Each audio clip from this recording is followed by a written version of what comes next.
Hello, my name is Marcus. I'm the compiler of a collection of therapy quotes entitled 1001 Windmills of the Mind, a collection of advanced self-help quotes taken from a soft called psychodynamic or the psychoanalytic perspective, which long ago, as I understand, is referred to by some, or perhaps many, as philosophical medicine and narrative medicine.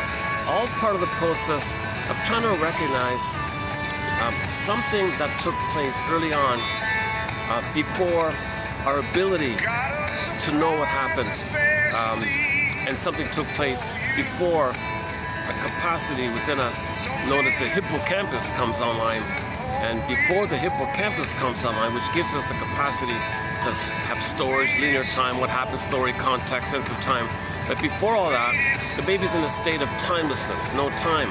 And if trauma takes place during that pre-early time, before 3 mainly, there's circuits, neural circuits. Human connections lead to neural connections. So the baby's wiring in neural circuitry by the interaction, according to the interaction between himself and the mother. Human connections lead to neural connections. The interpersonal leads to the intrapsychic. Now, if that's interpersonal, it's based on mother's misattunement, mother's malattunement, misattunement. Maybe she's unavailable, something's going on, she doesn't pick up the signals. Maybe she's too caught up with her past, not emotionally available for the child, whether it's emotional dyslexia, emotional warping. Maybe she's got MPD, maybe she's got BPD, maybe she's got a bully pattern, maybe she's got a passive-aggressive bully pattern. Maybe she's so caught up in her pain and her past, where in her present, she maybe I'll pause here. This song here, I want to comment on the song here. Okay, no, let's finish. So sometimes the mother's not emotionally available for the child because in the trauma on her end, when she was a baby herself, she didn't get her needs met. Okay, she froze up her feelings up and had a neural circuit in her survival brain. And when there's trauma, we repeat, repetition compulsion, hoping for a better past. So the mother is hoping for a better past herself. The mother is hoping for the love that she should have received, because the mother herself, when she was a baby, needed a secure attachment style to have her developmental process, whereby her budding beauty and her emerging self, her feeling self, her ontological self, her sense of beingness, her feeling self, can stay with her and feel real in a body called the soul. But that part of us gets frozen early on. So she remembers the trauma of the event, and when there's trauma, you repeat, hoping for a better past. So the mother's going to repeat, restage, replay, reenact, cry for love, mother said no, cry for love, mother said no. This kind of circuit's going on. And this is like infinite loop because no time, and the need is always there. The need is for the safety to have the feeling self. Losing the feeling self causes the pain, so reach for mother to not have the pain. Reach for mother so you can have the developmental process where you can have your feeling self, and then you don't feel the pain. So the mother is repeating what happened to her. So the mother then grows up, has a baby, and replays in the present a new edition, a replay of the past. Oh, hold a sec here. Whereby she's hoping to get a better past. So mainly two things are taking place. The mother doesn't remember what happened to her. Okay? So in her attempt to know the story of what happened to her, she's trying to find the story. She's trying to know what's going on. She's trying to heal.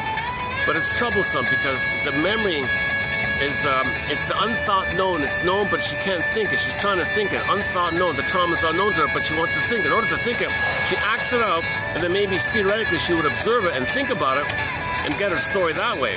So A, she shames the baby in an attempt to know the story that she had been shamed. This is called repetition compulsion. This is called identification with the aggressor. Identification with the aggressor. When the mother herself was a baby and she was in a lot of pain, she became the mother. So that's the Faustian deal, the Faustian bargain, the Faustian pact, to have some identity, to manage the pain with the mother. You act like the mother, you are the mother, because you're going to be the active one. So you're always the passive one. You find others to play you as the passive one. So the mother grows up, has a baby, you play passive me, I play active mother. You play me in my nursery time, and I play the active aggressive mother in my nursery time. Repetition compulsion. Okay, you're me, I'm the mother. Mother hurt me, I'm her. So you're me, I hurt you, because you're me and I'm her. Okay, so she's going to shame the baby and replay what happened to her, but she tries to know what happened to her by playing the mother side and getting their own baby to play the baby side. And this is like a theater kind of thing. It's a very disturbing theater kind of thing where she's acting acting out what happened to her, using the baby to play her while she plays the mother and replays the thing. So the mother, ideally, she would, pause and catch herself, and before she did that, because after she traumatizes the baby's traumatized. Now, what does the baby do when she's okay? Now, part B, by the way, that's part A. Part B is the mother herself. Okay, after she shames the baby, okay, she is angry at her mother for the trauma. So she sees her own baby poof as the mother. She plays herself, directs her anger at the mother onto the baby, not playing the mother. So the baby's overwhelmed, being shamed and hated by her mother. Baby's really overwhelmed. Part 3, okay, the mother might parentify the child, saying, "Baby, my mother didn't let me, soothe me, take care of me. You do that for me. I made you to find me. My mother didn't comfort me and make me feel safe. So I'm gonna parentify you, so you attend to me. But mother, I have a beingness. No, eat the heart. Wicked queen of snow eats the heart. No, you can't have individuality. You can't be yourself. You gotta serve me, take care of me." Well, again, baby's overwhelmed by this. In some versions, the mother has the idea, if it's a daughter, you know what, daughter? I never got oneness with my mother.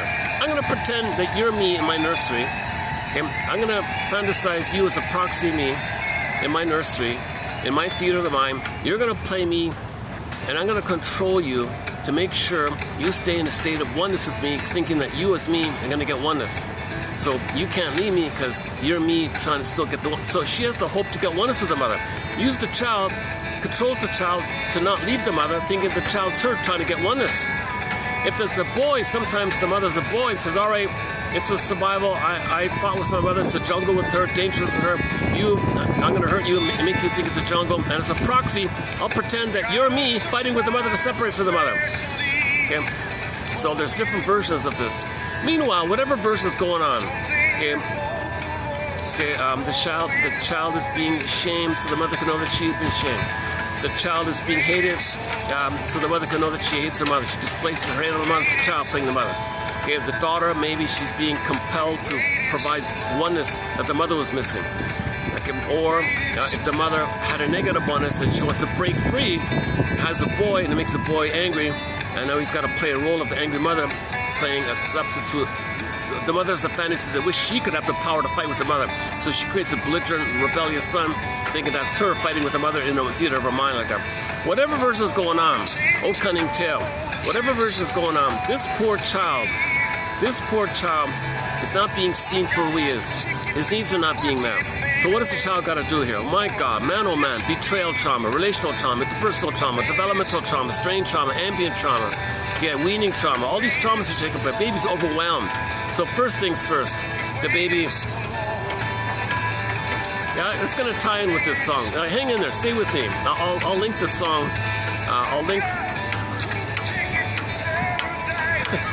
I just found it last night, this song. Let's do the song then. It keeps popping up on me here.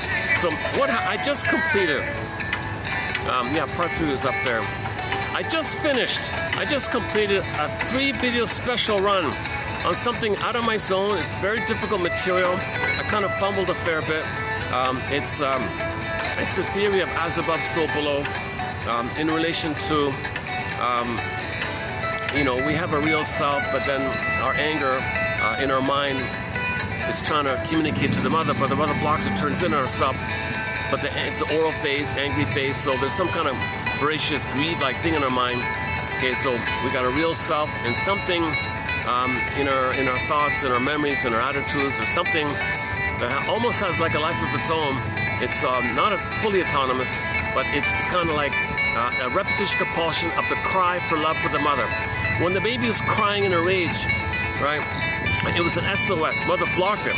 This mother was saying, "You can't have needs. You got to take care of me. I'm entitled to get my needs met. I can't meet your needs." This baby's in rage. "Mother, SOS. I'm in fear here. I'm gonna perish here. SOS. Please, mother. My cry, my fury, my rage is an SOS for love." Okay, block turns in. So the baby's rage turns in. So immense fear, stress, shame, fear, turning, rebounding aggression in. Okay, fused in with what the mother's doing, her anger, her entitlement, her love hunger, her craving, her talionic, vindictive, okay, her anger and love, starvation, attachment, craving, attachment, hunger, a constant craving, entitlement, rage, talion. The baby's fear, you take all these elements, Okay, in the mind, in the unconscious, Alice in Wonderland, okay, in the primary mentation, okay, you take all these quote-unquote elements, you fizzle them up together, plus it all together, shake it up kind of thing, and poof, monsters of the id. Now the baby's got a monster of the id in his mind. Yesterday we called it the vampire squid. Okay, you could take a howling man, Medusa, okay, Minotaur, take your pick. So any kind of entity that's enraged, entitled, gobbling, doesn't care. So this is the desperation of survival that the baby's in. The mother was in survival, the baby's in survival. Put two survival mentalities together. Both need, both oral, both greed, both survival, both desperate, both crying, both thinking to perish. It's a monster of the id. Finally, put it together. So it's sort of a separate kind of. It's sort of a synthesis between the baby and the mother. It's some new kind of thing. So it's not fully autonomous, but you got to parse out what belongs to the mother, what belongs to the baby, kind of thing. But anyways, in the end, the baby ends up with some kind of image in the mind. We call it the inner critic, the self-saboteur, inner tormentor, inner persecutor, some kind of demand on the child, some kind of entitlement on the child, something siphoning you, something distracting from you, it's hating you, it's extracting. So you want to be yourself, but there's some kind of unresolved fight with the mother, put it onto yourself, so you're fighting with yourself, called the inner conflict. So we talked about yesterday the inner conflict, about trying to be yourself, but the conflict is you're dealing with the memory and the fear, what happened, unresolved pain, you didn't get mother's love, and you're angry, and there's all this mess going on. And this is the conflict where you're trying to be yourself, but all these fears coming up called abandonment depression. And then you got to eat cookies to comfort yourself and smoke cigarettes and do things to calm yourself. So self-activation triggers abandonment depression, which leads to defense. Masterson axiom. So in the inner, you have a real self, and this extractive, enraged, entitled, bitter kind of thing. So you can use a lot of metaphors. Okay, the Main Street, Wall Street, for example, right?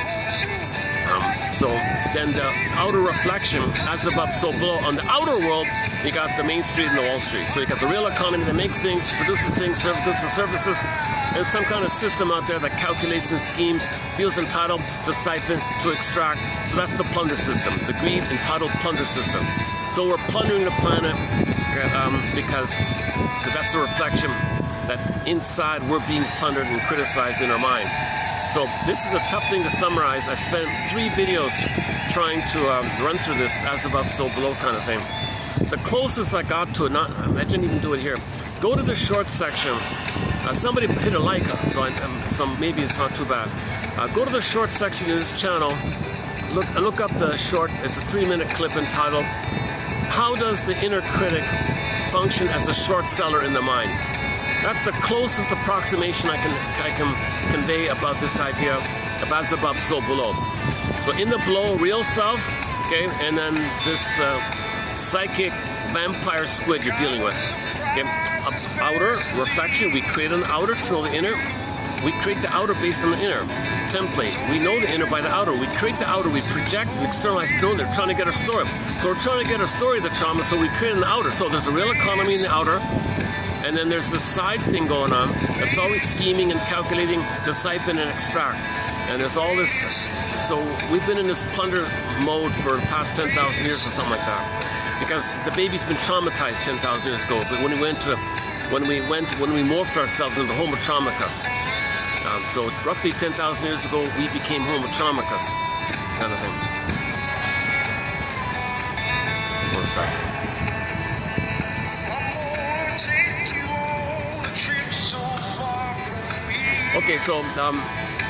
Okay, so I struggled in the past 3 videos, but I got very animated, I got very excited, I got very triggered, I was a little nervous about it.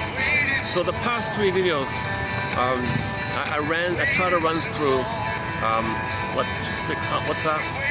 7 hours. I rambled on for 7 hours, trying to understand how the outer world of quote-unquote 2 systems or 2 quote-unquote economies, the real economy and this other thing, which is not an economy, it's some shell game activity where people plunder and pillage, and there's a real economy trying to exist, but this plundering is going on, so the realness is having a hard time, and this is reflected with inflation and people getting poor and poverty and all this stuff. So all the poverty and suffering and things like that. Then you got the 20 plundered the 80.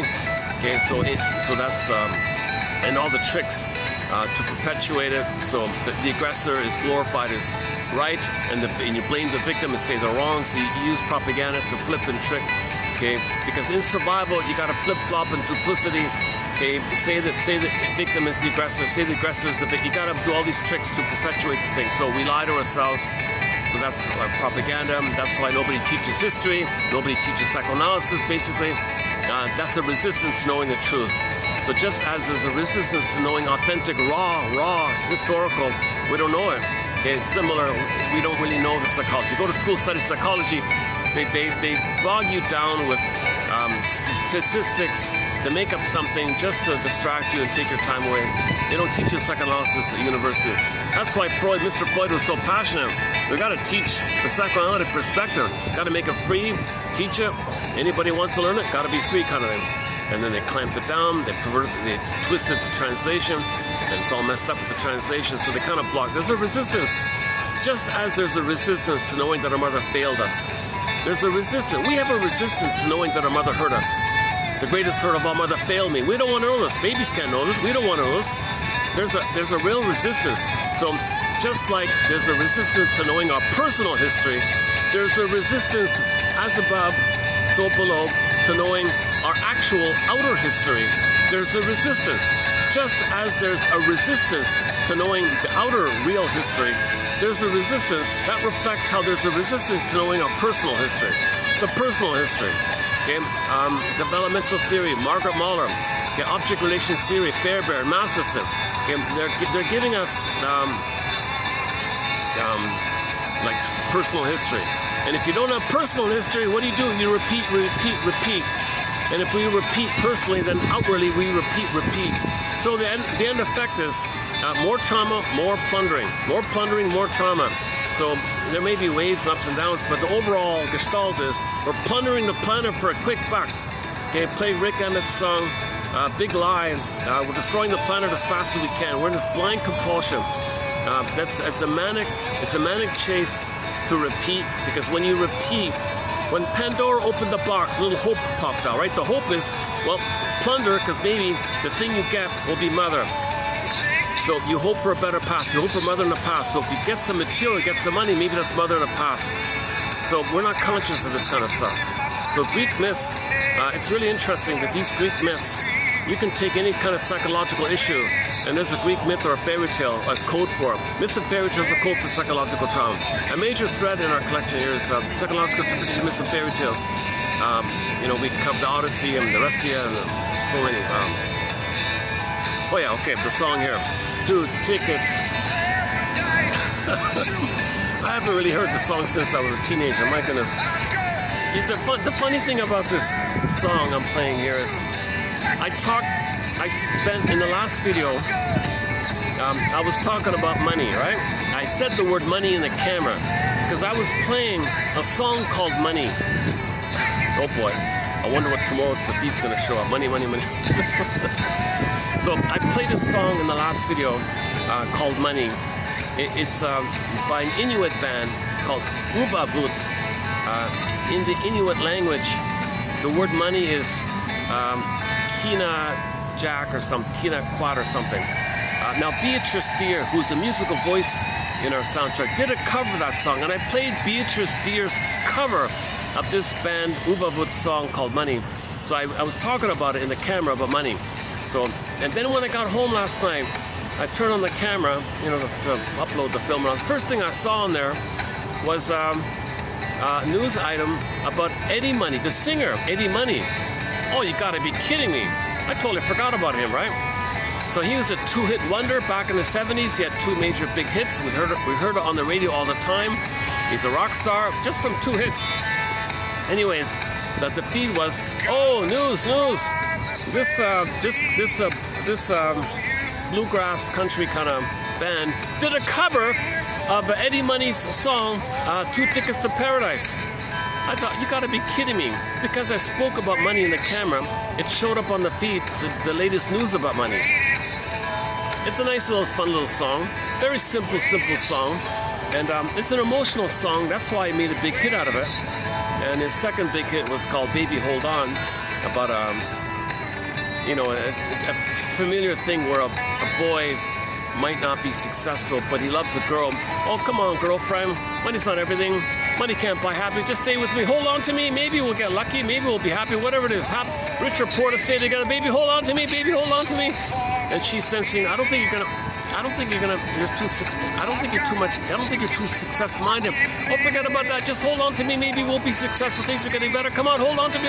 So that's a popular theme in that kind of area. And she senses he's maybe not too mature or serious or something. No, baby, hold on to me. You never know. It could happen. We could get rich. If we could, maybe we're poor, maybe rich. Come on, we love each other. Just stay together. Hold on. So that was his first hit on that solo album, that debut album. And this is his other second big hit called 2 Tickets to Paradise, which is his signature song, they say. It's a nice little song. Very simple. Hold on a sec. Let's let me take a. It's a super simple. Talk about the lyrics. It's an emotional kind of song. So okay, I'll just read the lyrics here quickly. It's very short here. 2 Tickets to Paradise. So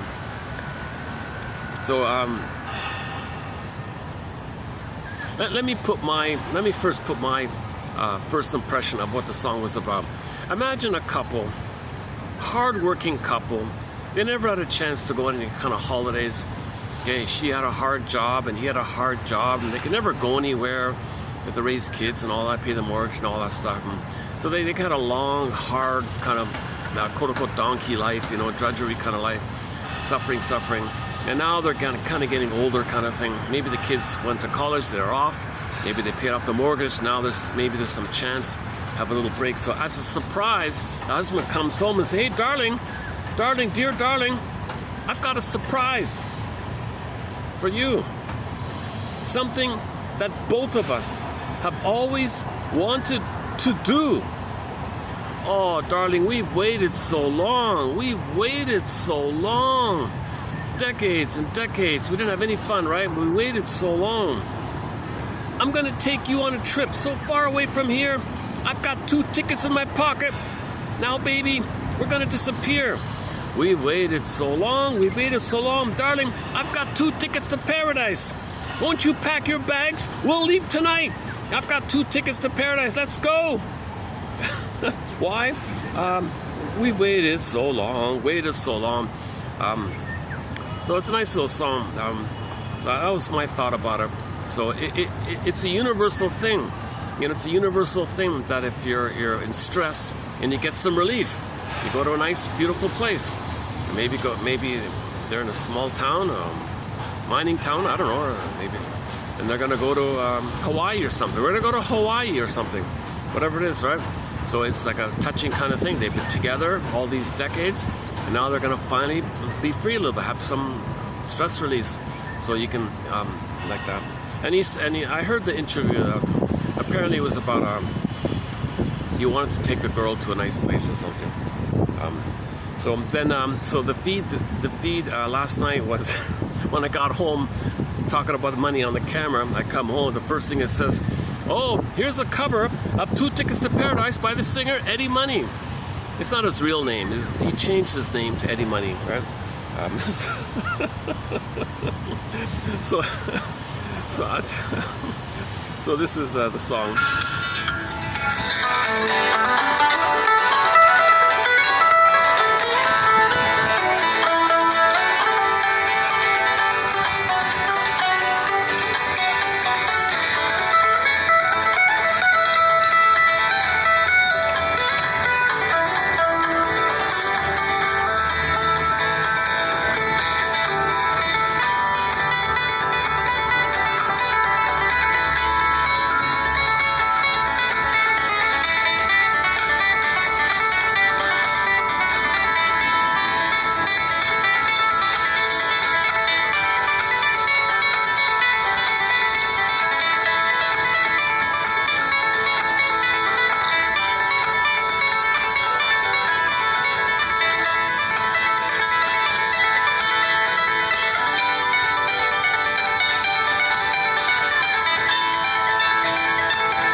soothe, pack your bags and leave tonight. I've got 2 tickets to paradise. I've got 2 tickets to paradise.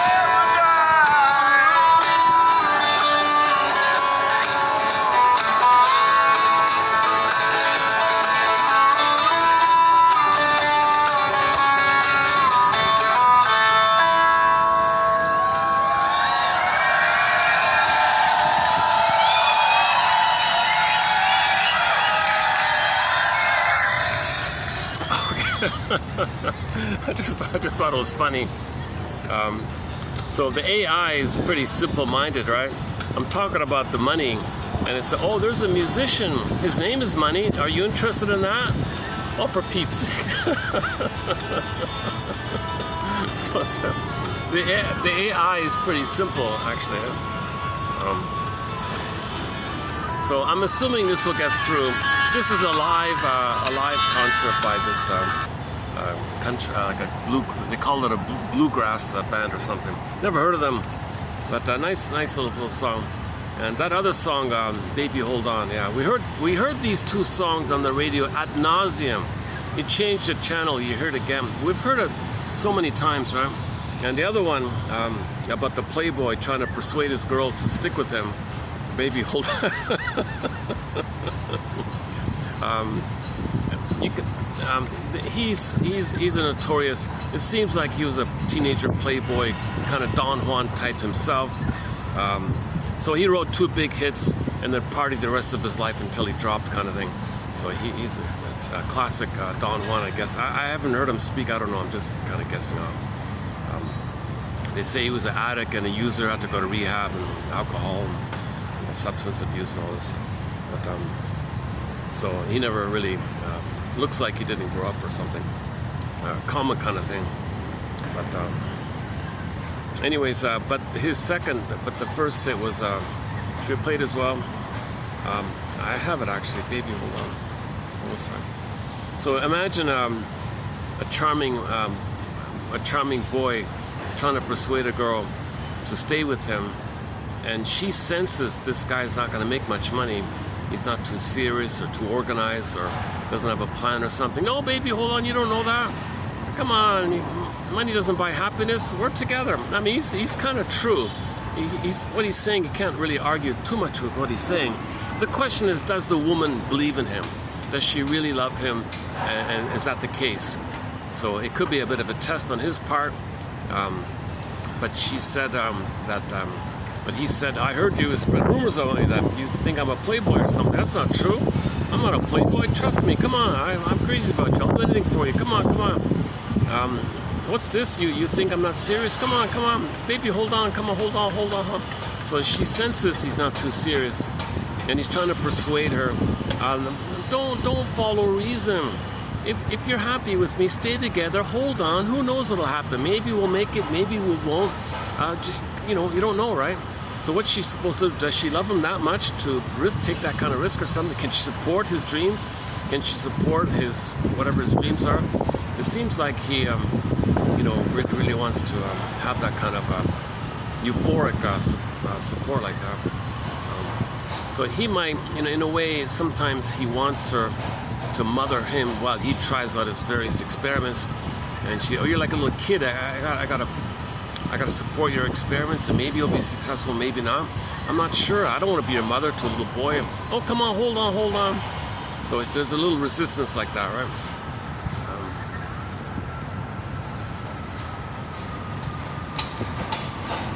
Or the more positive one is, maybe she really does care for the guy, and feels a little conflict within herself.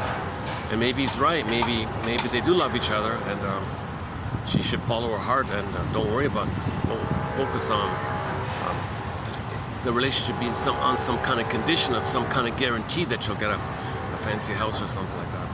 So I don't know. Anyways, that was his other hit, right? Should we play it?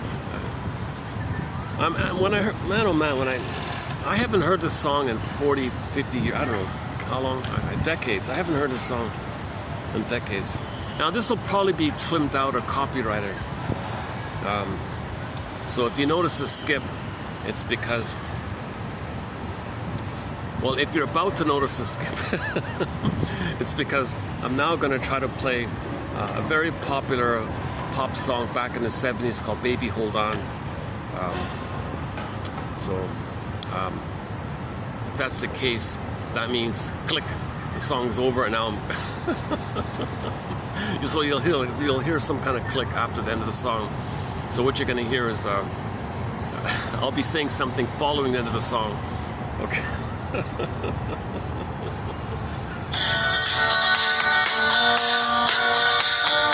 here's a boy trying to persuade the girl to stick with him. He's saying, I'm not so sure, you're not too serious. Oh, come on, stay with me, hold on to me, baby.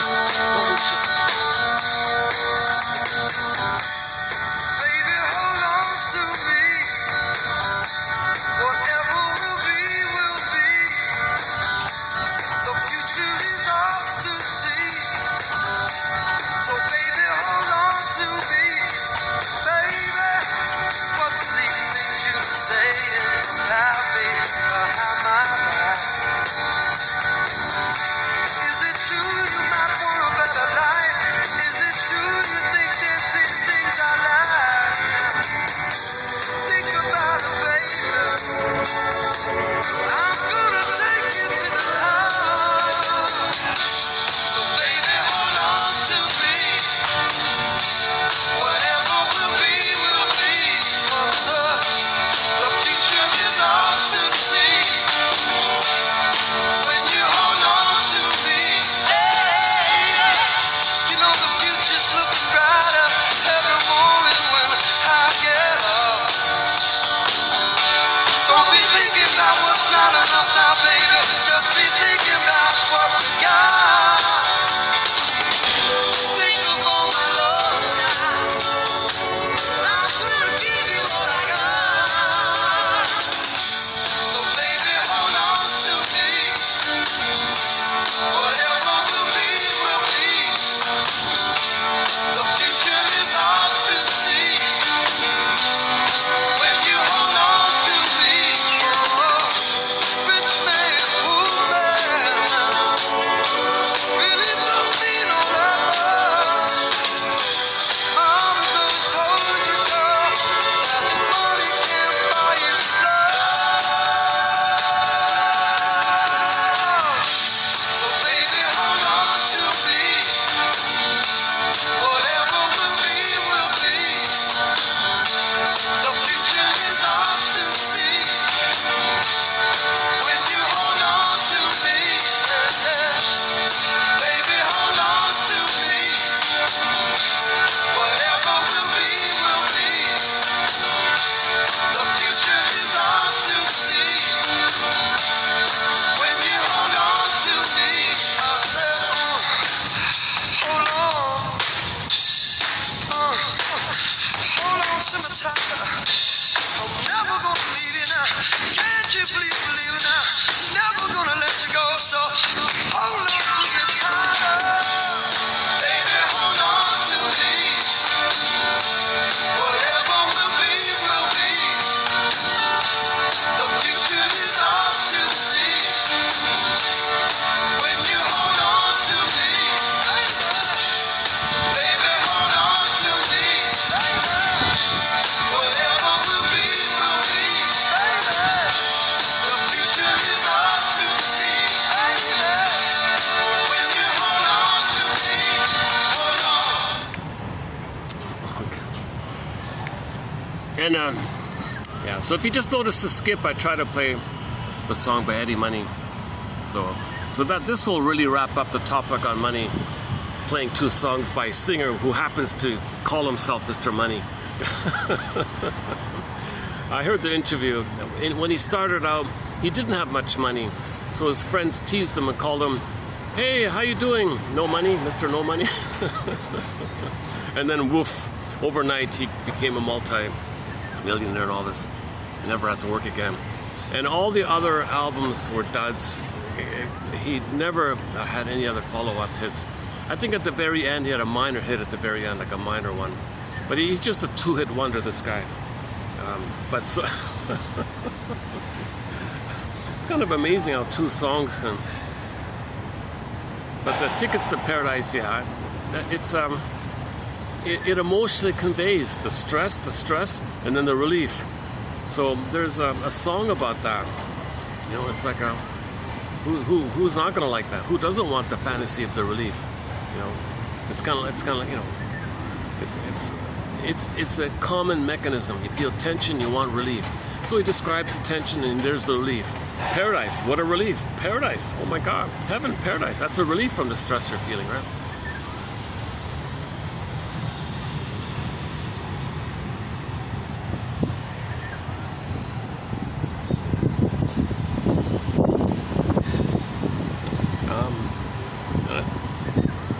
And the most another new song.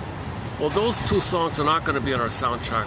I tried to play a little bit of the song called "Lured Away" yesterday by a band called Fanny Walked to the Earth. This is a reboot of the original early '70s band called Fanny. So they were in the early '70s, an all-female rock band. The four ladies there. Now, today, 2025, these ladies are called the godmothers of chick rock, or the godmothers of girl rock, or something like that. And they're still around today. And a few years ago, they put out their first album in 40 plus years called Fanny Walked to Earth. And the main hit on there is called Lured Away. I tried to play yesterday. Not a bad little song, yeah. Maybe I'll play it later here today. So yeah, okay, I gotta take a relief on this money topic. But just as a reference, check out Edmund Burglar's excellent book called Money and Emotional Conflicts, where the frustration with the mother continues into the money area as an extension and a continuation of the battle with the mother.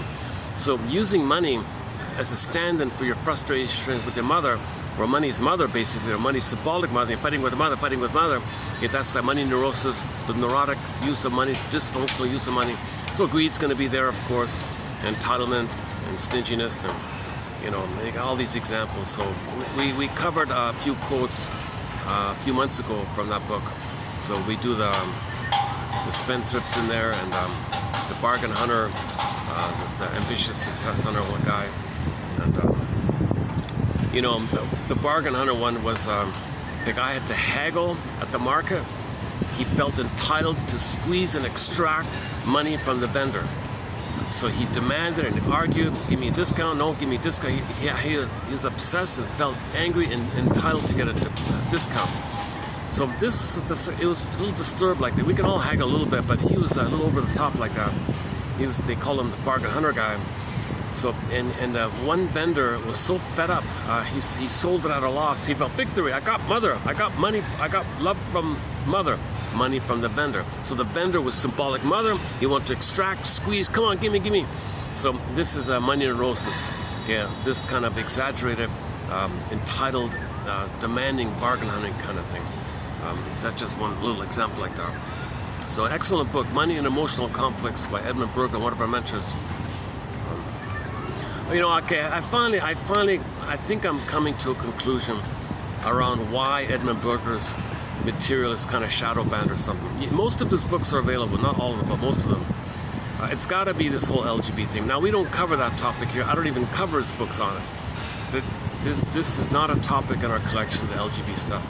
But he wrote 24 books, 300 articles on a wide variety of topics. His main book is about the writer, the writer and psychoanalysis, the money one I mentioned, and the fashion, not the fashion, sorry, the money, the gambling, what's the other one? The writer, money, and the gambling, oh, those three, right? Plus his core books called The Basic Neurosis, The Superego, Battle of the Conscience, and a couple of others, Curable and Incurable Neurotics, and so on. So he covers hundreds of topics. You name it, psychology, up the little blank Chester talked about it. Now he does have 2 books on the LGBT, which I don't go there at all. But now I'm thinking maybe that's why he shadow banned this topic like that.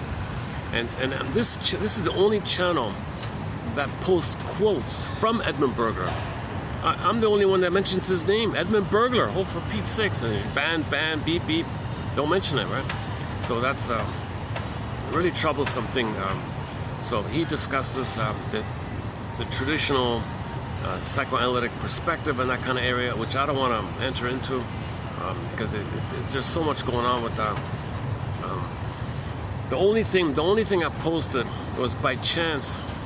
There's one audio of him. There's only one surviving audio lecture of him that he gave back in the 50s in some kind of lecture hall for the public, and that was recorded, and it's in an archive it's in one of the university digital archives, and I played that clip. It's only 50 minutes long, 50 minutes long, and he did make a brief mention of it in there. That's the only thing we have in that kind of area.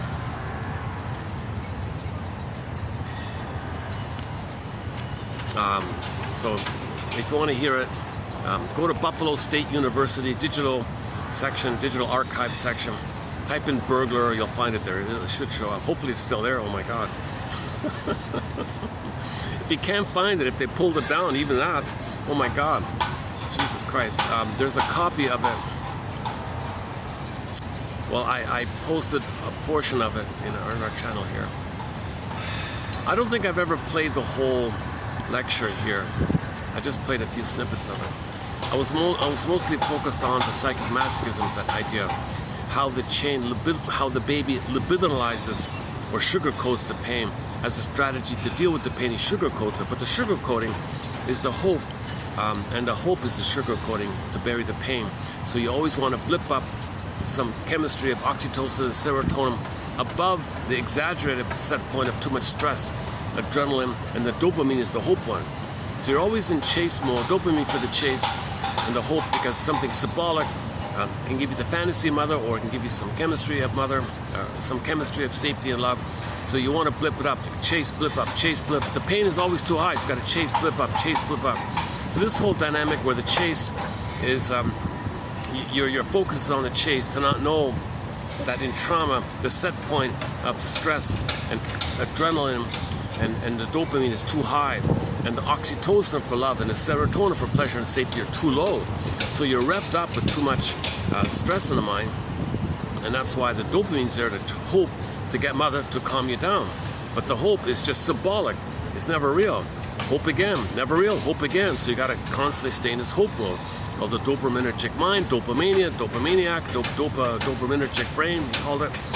And now you got to cloak it with excuses to protect the hope chase, because you need to blip up some happy chemicals that are above the painful chemicals, and you're kind of stuck in this kind of mode.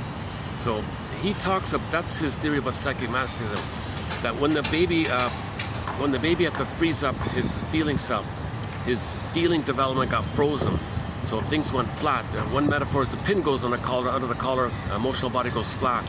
In ancient Greek, that was called athymolexia, no feelings for your words. Nowadays, alexithymia, no words for your feelings. Okay, the poet Emily Dickinson describes it as the swoon. So imagine the princess, okay, personification of your feeling self, your feminine, so princess is core. Core means heart, authentic core of the person, your authentic I, your beingness, your I am, your amness, your authentic amness, your beingness. So the beingness is the feminine, the princess. Princess core is on the field, earth opens up. Okay, there's a chasm or a gap in the earth, she pulls down. That's psychic pain. So you see the gap. The gap stands, one way to think about the gap in the earth is there's a gap between what the baby needed, what he got, a huge gap, chasm, Miss Core got pulled down. There's a psychic pain. So that imagery means you don't have your feeling self. The princess is your feeling self, your identity, your soul, your embodiment, your home within. You feel your I, you feel your feelings. You're feeling beings, we feel, right? You don't want your feelings gone. All you got is the stress, visceral stress. Okay, fear, anger, ennui, bitter, sarcasm, jungle. That's the survival brain. You want to feel and live and love brain. In the feeling place, in intimacy, the heart is with the body. There's intimacy. Okay, I statements is communication. You can share what's alive. Okay, Freud, pleasure in each other's growth and happiness. Okay, the ethics to articulate if there's a mistake, how you feel badly, you can share it. You got the esteem. You don't lose. You can do that. And you can correct things when you make a mistake. Because the feelings, you say, I feel badly about this thing I did, and you specify what you feel badly about, and you share all that kind of thing. And the act of doing that is considered an apology, kind of thing. So you can apologize with the I. You can admit losses with the I. I felt the loss, there's got to be an I there. I feel joy, there's got to be an I there. The I is responsible for most of the quote-unquote human side of being human. We're mainly from this I. We live to the extent that we have this I, this feeling self, this ontological self. But in trauma, that gets frozen, chasm, earth, Miss Core gets pulled down. Or the princess morphs into a bird and flies away. Morphs into a fox, runs away. A deer runs away, or any animal runs away. And sometimes the princess is exiled into the forest, unconscious, locked in a tower like Rapunzel, in a coma like Snow White, and so on down the line. So all these images in Mr. Fairy Tales, okay, that means, typically, the common motif is you got a castle, right? That's like the body of a person, okay, your body. So they got a castle, right? Okay, now the castle, okay, the princess is missing. So in the body, our feelings is missing. So in the story, the castle, poverty, crops, debt, okay, problems in the land, and all these kind of problems in the castle, in the kingdom, and all this stuff, right? No children, no fertility, no crops. So we feel impoverished, and so the princess is not there. So the land has problems, we have problems, the person has problems. Okay, so when our feelings come back, we feel healed and whole. Okay, likewise, when the princess comes, when Rapunzel comes back to the castle, then everything's okay like that. So the unconscious, got to get it back. Our feelings exile want to get it back. So in the fairy tale, princess comes back to the castle. That's like our feeling self comes back to us. Our feelings animate alive again. So we feel alive again. So that's when it's a spontaneous thing, but you got to set it up so it can happen. Psychoanalysis looks for an egg in a basket that's missing. We weave the basket. Okay. Mr. Diderot said, the world is a kind of spiritual kindergarten. We're all bedazzled infants trying to spell the word love with the wrong blocks. So you gotta spell things out here. We gotta spell things, gotta spell out what happened. Find our story, spell it out. We're trying to spell things out, spell it out. Spell it out. Try to now know what happened. Mother was impaired. She was trying to get a better past. She repeated her trauma with her mother in the present, pulled the child into her drama, replaying what happened to her, where she shamed the child, using the child as her back then, and so on. So we got to spell out and understand so that we can forgive and understand our mothers. That's a huge part of our story, to understand why our mother did these things. You're not going to heal without the story. So we got to spell things out like that. We got to find the blocks. We got to spell it out. Again, the world is a kind of spiritual kindergarten, and we're all bedazzled infants trying to spell the word love with the wrong blocks. So we got to find the right blocks like that. That's why Mr. Freud said, teach psychoanalysis, make it available, make it free, make it open. Anybody wants to give it free. Anybody wants to study it, make it free. Make all psychoanalysis. It's a basic, really a real core basic thing. Because if you heal the man, okay, you heal the outer. Man in the mirror. Michael Jackson, play Michael Jackson, Man in the Mirror.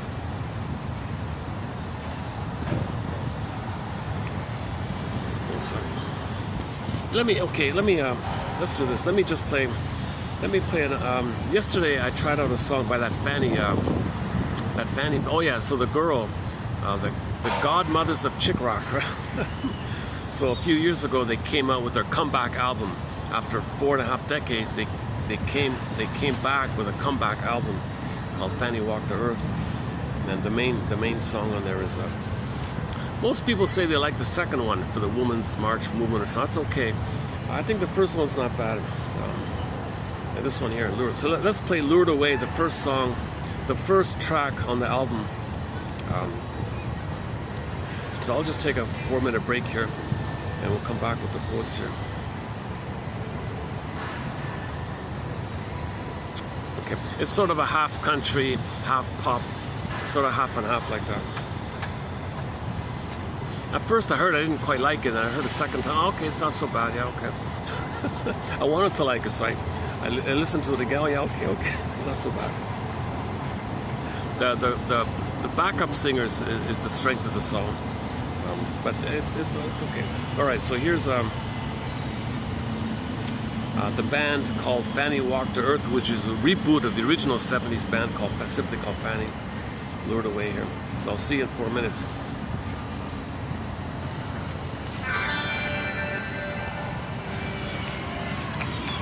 I'm not starving, but I'm kinda hungry. My heart beats. I'm not exactly dying. Kinda living is kinda dying. I don't feel like singing. I'm not flat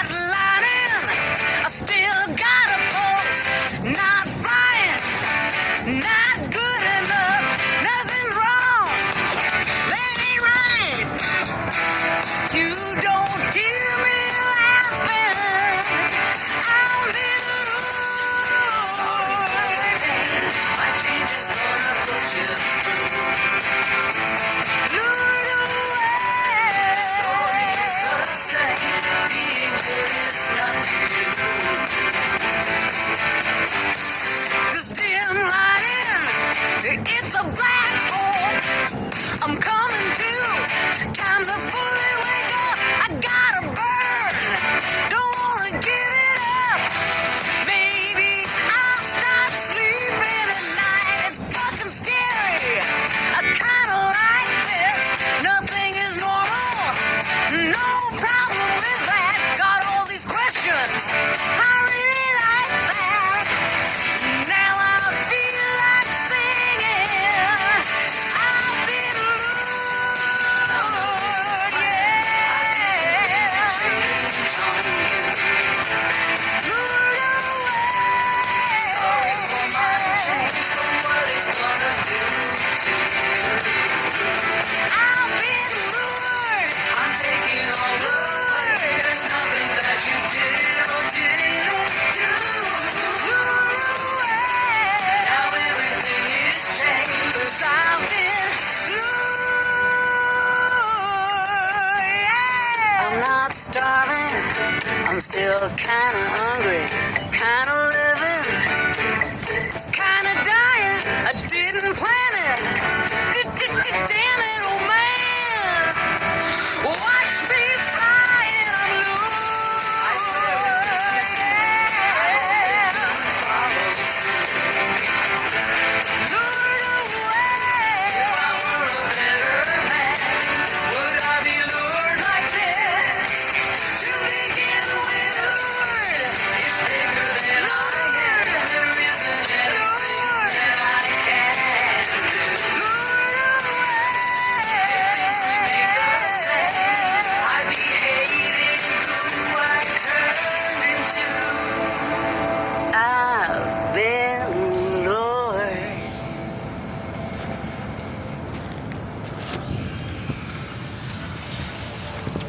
So typical issue of limerence and falling in love and spellbound.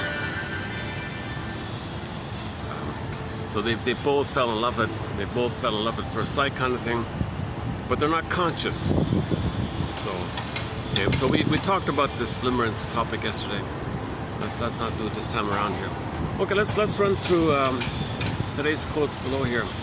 Let's start off with classic Masterson. One of our mentors, James F. Masterson. Here's a classic quote of his, I think. Okay, so if on the rare occasion somebody with narcissism does seek therapy, they don't take feet. They think they're kings and gods. How do you talk to them, right? Because they feedback is criticism. They instantly think they got to devalue you. They can't understand that something other than their entitlement, the specialness and king and a god. Everyone else is wrong, not them. They're always right. Everyone else is always wrong. Because narcissism comes from the place of the emotionality that the baby is center stage, needs to be nursed and fed. But mother failed, it crashed, it froze in there. So you template, your model in the mind goes from there. So the world's symbolic breast, you feel entitled center stage. Breast doesn't behave, you're enraged, narcissistic injury, narcissistic rage, you want to control the environment, control the baby, wants to control the breast to feed him. So when there's missing mother love, okay, you look for symbolic called narcissistic supply. Attention, look, he's special, he's a king, God is so important, all that stuff. So narcissism comes from this kind of place, and they spend their lives just looking for supply, forcing the environment to give them supply, right? And if really they can't, then click. They play the aggressor, you're the no good you themselves, and they shame you the way they shame them. So they can flip and play back to themselves. So just quickly, imagine two coins on this side. Okay, the bottom one is a self-representation. This baby's special, grandiose, and the mother's omnipotent mother, right? Okay, so it starts off like that, right? Now, when the mother fails, click. The baby can't understand confusion with the mother. It's heaven or hell with the mother. So when mother misses it, click on the other side. Okay, mother's rejecting, refusing one, and the baby feels shamed and no good like that. So you got these two split representations, and it's fused. The problem is it's fused. The self and the mother are fused. I used to have these coins. Do I have these coins? Oh, hang on. Let me look for some coins for a second. It's better with the coins. Hold on a second.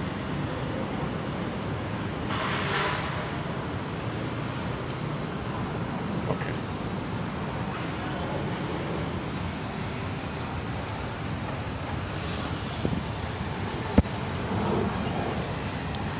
So just imagine them as a graphic or a teaching aid kind of thing. Imagine in the mind two pairs like this, either or like that. But the question is, it's fused. So the bottom coin just stands for your opinion of yourself is special, and you're amazing, you're king and a god, unconditional, hallucinatory omnipotence. Okay, you're entitled, special, you're a little prince and a king. So babies think that in the beginning. And the mother, of course, the breast, the top one, the breast, is the all-giving supplier, and he's entitled, and he owns the breast. It's a part of him that you feeds him like that. So it's a fusion like that. When mother fails, click. It goes on this side. The mother's like a monster and he's a devalued one. So in normal development, the self and the other representation are going to separate. So in the narcissistic version, it's like this and like this, right?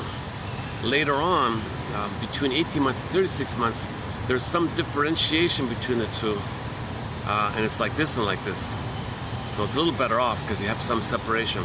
And then finally, the third step is whole object, like two tennis balls at the top, two round circular things. So I'm okay, you're okay.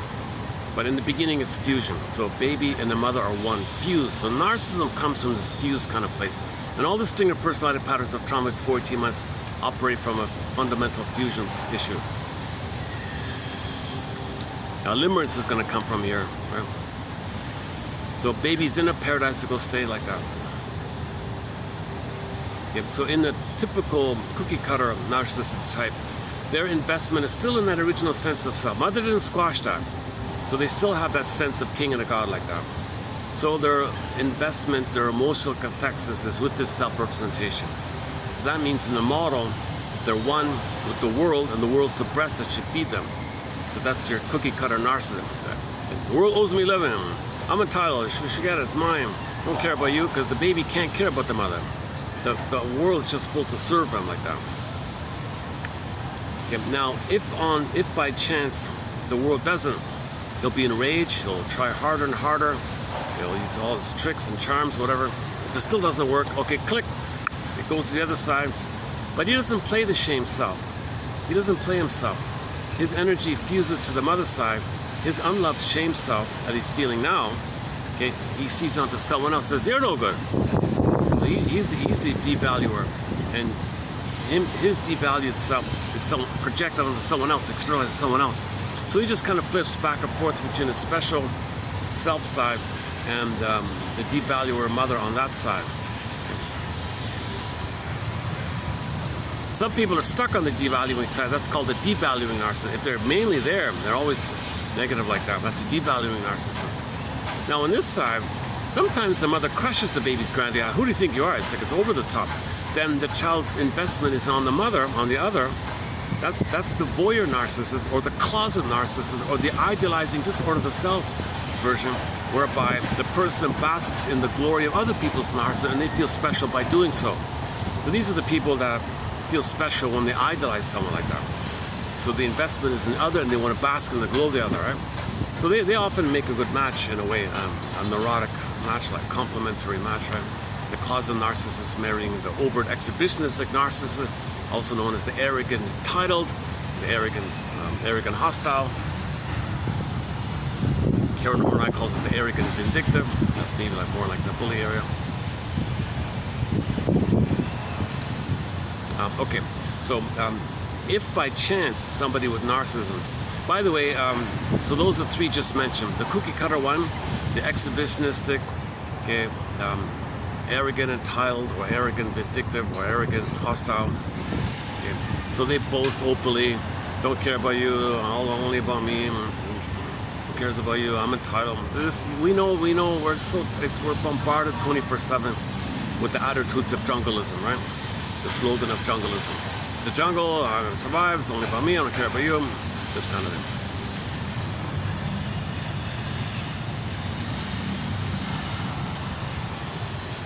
Okay, so the humor, the sense of humor is going to be schadenfreude. That's on this side. So the tension relief, if they feel tension, they go on this side, play the devaluer, shame their soul, which is someone else. They feel tension release. So when they make a mocking joke on someone, it's called schadenfreude. That's also known as superiority theory of humor, where the tension releases, where they play the mother and you play them. They're no good them. That flipping mechanism is called humor, the sarcastic humor. We just completed some videos on humor where we featured the Dave Chappelle guy, where he put himself down and he showed you in his mind, something in his mind, a voice in his mind, putting himself down. He's feeling put down by his own voice in the mind, putting himself down. The people watching the skit are laughing at him being put down, and the other people feel superior like that. He said he got sick of doing this and he quit the business kind of thing. This is also known as self-deprecating humor. You put yourself down, that means you play other people's wounded soul and they play the aggressive mother. That's a perverse humor called schadenfreude like that. Then there's other aspects of the various theory about humor. So let's not do. So anyways, the humor is going to be dark humor, schadenfreude, perverse humor, insult humor like that. So very sarcastic, bitter, a lot of bitter banter, a lot of bitter kind of they call it sardonic joking or something. Okay, so that's now the play is aggressive, so they don't really have a fun kind of play. So they don't know how to play really. It's kind of like it might be a little aggressive, too aggressive or something. So they don't have like a mutual kind of. The humor is not healing and mutual growth. It's always win-lose like that. They don't understand cooperative kind of thing. So anyways, people with narcissism are highly valued in the plunder system, because if you want to plunder, they're called flying monkeys. So they're arrogant and entitled, so they plunder. I'm entitled, so they're very valued in the pillage of the plunder modality. So they tend to live in that mode. So they don't need therapy. If they're always getting supply, greed, entitlement, they don't need therapy. They're always addicted, and they stay on this addiction. Addiction to greed, addiction to self-hate, addiction to mocking humor, addiction to entitlement, addiction. Narcissism is an addiction. Narcissism is an addiction. The Greeks named this psychology after a little white flower called the narcissus flower, which gives people delusions and all that. And it's addictive phenomenon. So they intuitively picked a flower that gives people delusions, because in narcissism you're in the delusional state that you're an entitled king, special king god, and don't care. You don't have to have mutuality with people. Okay, now the issue with narcissism, the reason he couldn't separate, like why didn't he separate narcissism? Like why didn't the differentiation take place? Like why couldn't he be himself and see others as people? He's a person, others are people. Why doesn't he have that model of mind? Why is it still like that? Where the press is a thing that he owns, others are a thing that he owns. So utilitarian, doesn't care about others. Lack of empathy, we all know about. So why didn't it separate? Like why didn't it take place? What happened? What kept him stuck in this stuck tar pit? Well, go to the myth. Narcissus looked in the pool of water, he saw his reflection, he sees himself. Okay, that's the two is one like that. What he's waiting for when he sees his reflection, one author puts it this way: he's waiting and waiting and waiting, okay, timelessly waiting. He can't leave because he's waiting and waiting for mother to see him, so he can be seen by the mother who saw him. Mother would mirror him, he'd be mirrored by her. That would lead to a differentiation. He's waiting, we never got it. Mother was impaired, didn't want to do it, wasn't around, didn't do it, so he's stuck there.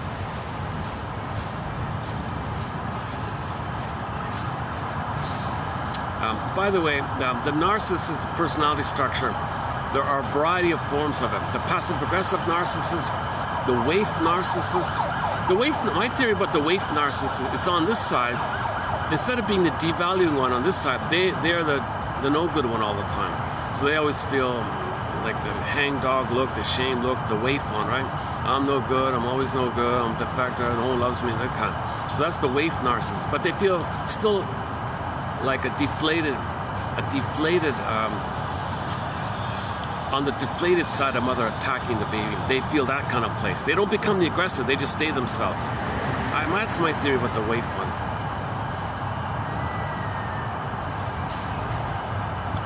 Now on the aggressive one, okay, here's a confusing one. This aggressive one on this side, okay. Oh no, sorry, the devaluing one on this side. The devaluing narcissist on this side, okay, that's the active. There's also a passive version of it, a covert version of it called the passive aggressive narcissist, where they're psychologically aggressive and where they're still aggressive, but they do it in a covert way. That's the covert devaluer called the passive aggressive narcissist.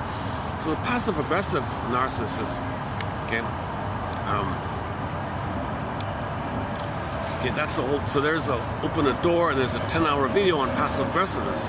So let's not do that now.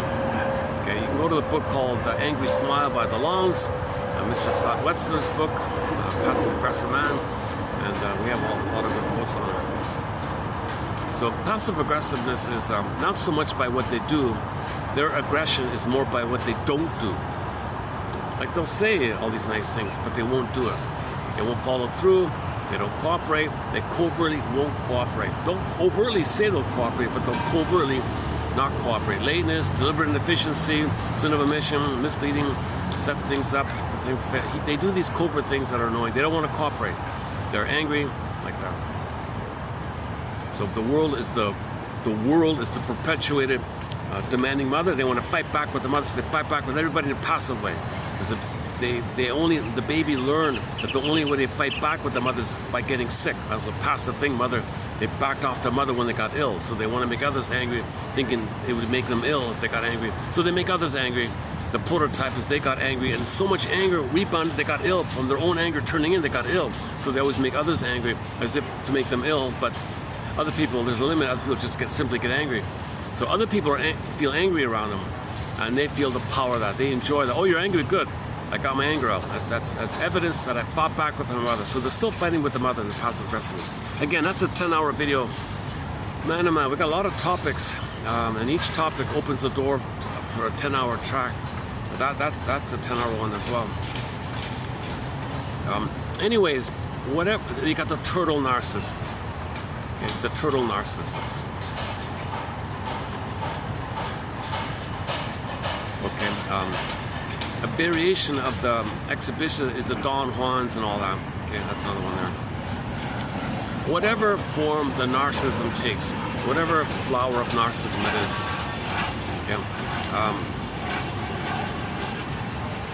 they don't go to therapy because that implies that they're not perfect or something. So addiction to perfection, OCD narcissism, addiction to perfection narcissism, other types like. So they don't want to go to therapy, right? Because that'll bring up the shame that they're not perfect or something. They interpret any kind of feedback as the mother criticizing you. If they're criticizing themselves, actually. So if someone gives you feedback, you're criticizing me. Oh, I'm trying to help you. So they can't take feedback. They can't take any kind of feedback. So how do you, if by chance a narcissist does go to that, which is extremely rare, but Masterson said he finally found out a way to talk to somebody with narcissism. It's a thing called mirroring interpretation of narcissistic vulnerability. So here's an example of it here. So the quote below gives you an example of it, 3 examples of it.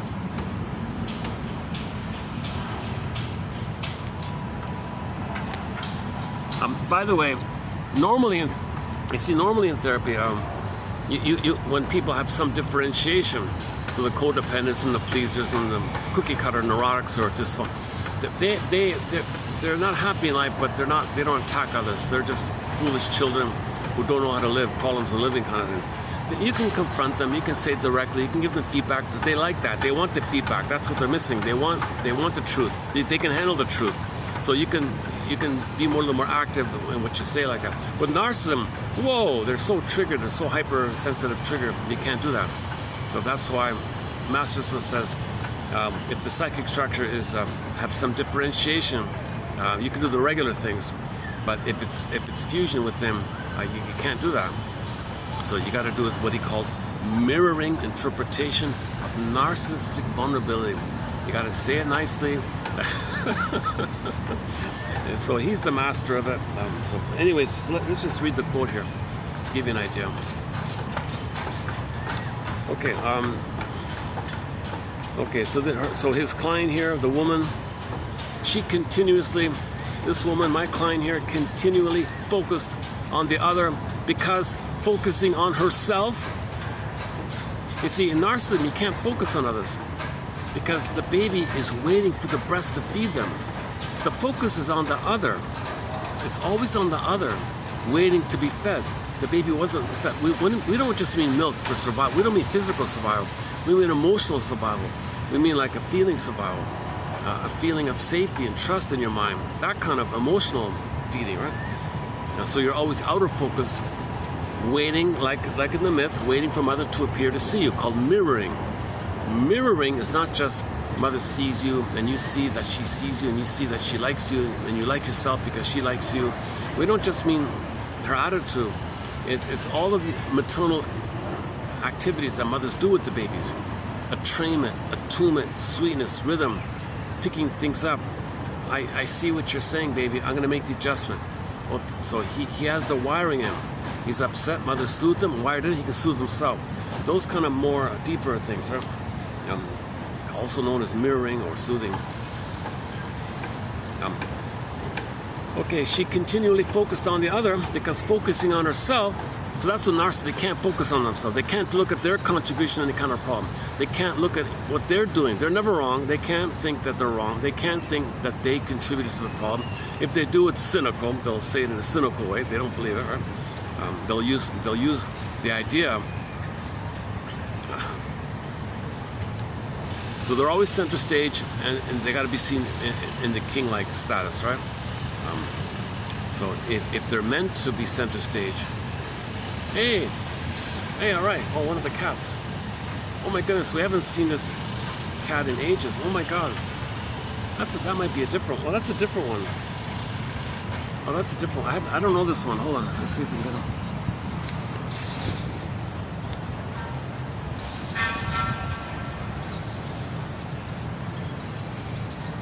No, I don't know this one. You're a new one, eh? Where'd you come from?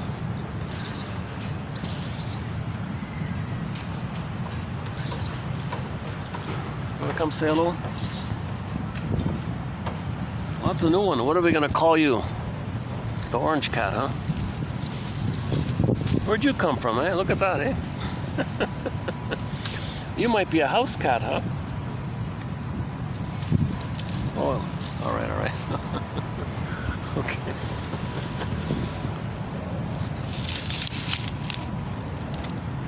Oh, look, yeah, look. Oh, he looks a little wounded. Yeah, he gives me the feeling maybe he's wounded or something.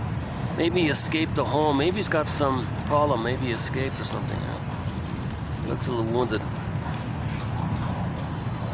Are you in pain? You look like you might be in pain or something.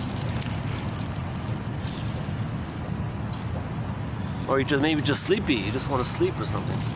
What's going on with you? Okay. I'm not a veterinarian. I don't know.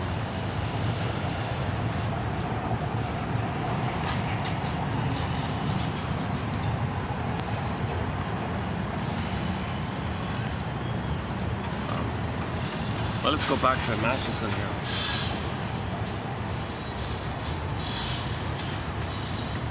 Okay.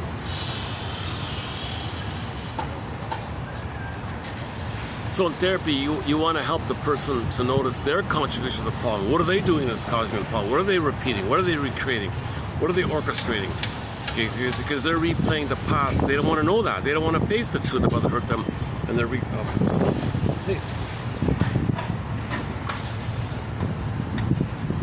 Oh, too bad I have no. Oh, I've got no snacks. Huh? What do I have? All I have is a. Do you like coffee?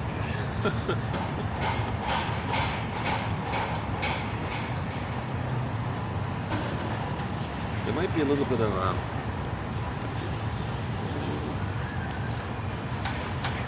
he's not gonna like. Oh, I have a little bit of sugar cane juice, sugar cane water, sugar cane juice. The cats are not gonna like that. Okay, enough about the cat. All right. She continually focused on the other. They're wrong, their fault. If I'm in pain, because they didn't feed me, they didn't read my mind, they didn't read my mind and meet my needs. That's what the breast should do. The mother should do that. They're in that kind of place where they expect others to read their mind, give them what they want, even though they don't even know what they want themselves. They're upset. Something wrong with them. The world's no good because the world didn't read his mind and meet his needs. Because he's a king and God comes from the baby psychology. The breast should feed him and understand him and nurse him, and he's coming from that kind of place. So this woman had a narcissism. This woman continually focused on others because focusing on herself and her own feelings made her feel vulnerable. Quote, "It's so difficult for you to focus on your own needs because it makes you feel so vulnerable to criticism that you attempt to soothe yourself by trying to please your bosses, even though it means exhausting yourself." Okay, so one version, this might be the clinging vine pleaser narcissist, or they always got to please the boss, and that's a way not to look within. Okay, that first example is not the exhibitionistic one. How about the next one? Second one here. "It's so painful for you to stay in touch with these feelings about yourself that you protect yourself by focusing on your boyfriend." Okay, similar idea. Oh, this is the same client. Third one here. "As you try to focus on yourself, painful feelings of self-doubt come up, and you soothe yourself by changing the subject or looking to the external world for validation, as you just did with me." As I continued to interrupt her various ways of avoiding staying with her feelings and self-activating, she began to do more of the work herself. She began to turn to me less and less for validation. She began to explore her pervasive sense of inferiority and her need to please others. Okay, this is the pleasing narcissist. This is the codependent narcissist, where you please others. It's not the codependent. It's a form of narcissism. Like when you please others, you feel special, but it's a defense against focusing on yourself when you please others. So there's a difference between codependency, where you love and care for others. There's some kind of mutuality there, versus I just want to please you because you're special, because you're so important, and I feel special if you're so important. So let me please you. Then I can feel special if I pleased you. It's a closet. Oh, what am I? Oh, hang on. Oh, sorry. This is closet narcissism. Yeah, okay. This example here is closet narcissism. Yeah, okay. So sorry. Let me clarify something. These examples are in reference to closet narcissism. Now, you can do it with exhibitionistic narcissism, but it would sound different, right? With the exhibitionistic one, it's so painful for you to talk about yourself. So what you do to soothe yourself is to find fault with others. What do they got to do with it? What's that got? How are they involved in your unhappiness? I don't get it. It's so painful for you to focus on yourself. So what you do then is to find some excuse and say that others have feet of clay, that there's something wrong with them. So you find fault in others. Okay, sorry, let me correct that. It's so painful for you to focus on yourself. So what you do then to make yourself feel better is to find fault in others. Focus and focus and focus on any kind of fault in others. Micro focus on the fault. You're so focused on any kind of fault on others. That's what you do to avoid looking at yourself. It's too painful for you to look at yourself. So how you make yourself feel better, soothe yourself, so to speak, is look for the fault in others. That way you put others down and you feel superior. Because others down, you feel superior. You're the mother, and others are you, the no good you. When you find fault in others, that's your mother finding fault with you, or you finding fault with yourself. So you find fault with others. So it's a flipping thing. But okay. For proper examples on that, you got to check out his book. I'm not a disclaimer times 1,000. I'm not a shrink. I'm not a psychiatrist. I've never been to an analytic institute. I don't even have a master's in social work. I never studied psychology or counseling. I haven't even been analyzed myself. Play Joni Mitchell's song, This Flight Tonight. I'd be on that plane. I'd be on the next flight going that way if I had the funds. I'd be on this flight tonight. So that's Joni Mitchell's song, This Fight Tonight.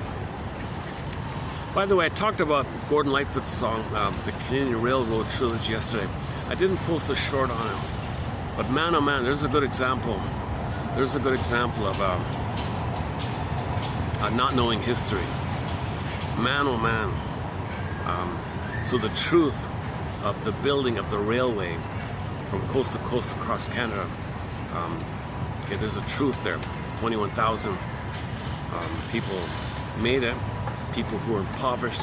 Poverty was created to have the free labor. So he didn't use the words.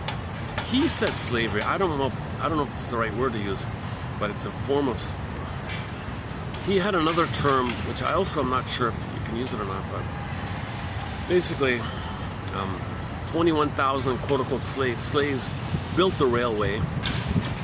Thousands of them died in the process. It's one of the longest graveyards on the planet across Canada, like the railway. Okay, so cold conditions, weather, through mountains, and these 21,000 young men who were desperate. They were put into poverty and desperation to have the chance to have this labor. They were fooled. Come over, we'll give you a little money. They came over. 2,000 of them died. Okay, the ones that managed to survive at the end. Okay, get out of here. We don't need you anymore. And they had hardships like that. So nobody knows his story. So Mr. Gordon Lightfoot, the folk singer, was told, "Hey, make us a story about the building of the railway, but make us look good, and no mention of the truth. Don't tell anybody about the history. Don't mention who built it, how all the people died, all the people and the suffering and the poor treatment. Don't mention any of that." So sure enough, he wrote a song. Okay, he's good with words and all that. He's a little schizophrenic, I don't mind. Nothing too, but that's his best song, Canadian Railroad Trilogy. And all it is just a nature song. You know, once upon a time, all these trees, and then we built the railway through the mountains and the snow. Isn't it nice? Nice railway. Now we have a railway from coast to coast, Canadian Railroad Trilogy. And he did a good job. He did a good job of not mentioning the truth. All you have is a feel-good tale, a feel-good story. Look how nice we are. Look how great you are. Look what we did. We didn't do it. 21,000 people suffered in pain who did it. They didn't do it. So on that side, there's a feel-good story on the making of it, and no mention.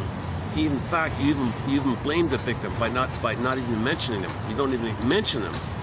And then a couple of years ago, the granddaughter, the granddaughter, one of the survivors, was so angry by this, and she spent her whole life trying to get a little plaque to acknowledge this. And she had a hard time. Finally, they said, all right, just to placate her, they allowed a little tiny plaque in the middle of nowhere. You can't find it, no reference to it. And a little plaque that says, "We acknowledge that 21."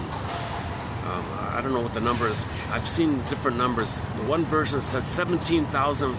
Another version said 21,000 men built this railway, and 2,000 to 3,000 died in the process.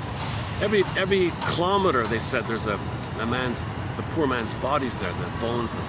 It's a long graveyard, that railway. So she said there's a plaque finally that admitted, all right, we acknowledge that this was built by slavery, and all the nice things we have is built by slavery. Simple as that. So for more on that, go to yesterday. That was a difficult point in yesterday's video. I feel sad just recalling it, to tell you the truth. Anyways, Mr. the folk singer, he's violent, verbally abusive. He hits women. One woman had to go to the hospital. He's an aggressive, violent alcoholic. But he's officer of the plunder system. Thank you for the nice song. Make us look good. He gave us this feel-good song. We feel good when you read this song here. Yeah, we'll put you on a stamp. We'll say you're the greatest singer. You know, he's an officer of the plunder system, and he's on a stamp, and we glorify him and say he's like that. Yeah. So that was discussed yesterday. That's an example. That's an example of how history is not being given to us. How historians and now even musicians, okay, are just confusing you or flipping it to sell you propaganda by saying something is useless. So the only useful thing I had was the Bruce Cockburn song called "A Fill in the Blank," which we played yesterday. So the one exception, I think, to the folk singer thing is the one by Bruce Coburn. Although he himself is also an officer of the plunder system, but nevertheless, he did write the song criticizing the plunder system, although he is it, so that he's a schizophrenic character. He's got two sides to him.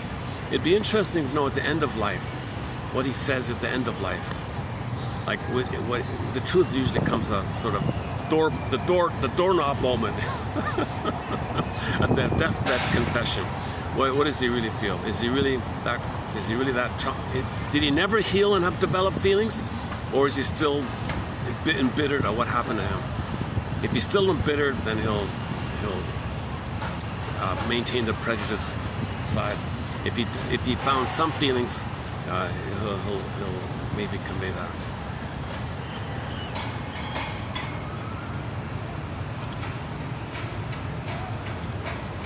Okay, so closet narcissism is they don't focus on themselves, they focus on others. And that's because they're afraid to focus on themselves. Mother said, you can't focus on yourself, focus on others, think they're important, and then bask in the glory, bask in the shine, put a halo on them, bask in the glow of them. That then you feel special in a covert, vicarious way. But the display and the show is done on others, and you focus on others in that way. So you please them, admire them, serve them, take care of them. So that's, but it's in the service of closet narcissism, not in the service of trying to win love. It's just in the service of making them be a star, and you bask and you feel special in their stardom, like a groupie thing, I guess, like a celebrity thing. So I'm sure Mr. Eddie Money had people admiring him like that. I don't know.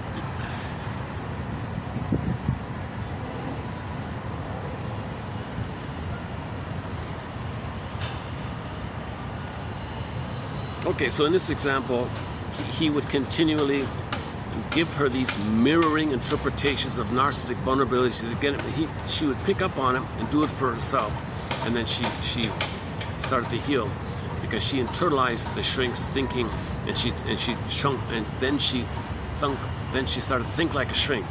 Once you think like a shrink for yourself, therapy ends, and you, thank you for teaching me how to fish. I'll fish myself now. So the shrink gives you interpretations. You pick up on that attitude and you apply it to yourself, then you're good to go, kind of. So that's the end of therapy, when you can analyze yourself and you go on like that. There's no complete answer. You need a fishing rod. Shrinker man, I have no fishing rod here. I'll teach you how to fish. Okay, thank you. And then you go on your way. It takes 2 to 3 years to learn how to fish. Fishing is a good metaphor because in the water, under the water, there's contents, there's fish, but you don't see it. So something about us we don't see. So the fisher, in the fairy tale, the fisher person brings up the fish, into the air, light of conscious air, you see it, catch in the net, fry, eat it, integrate, accept, claim, make it a part of you, own it, it's yours.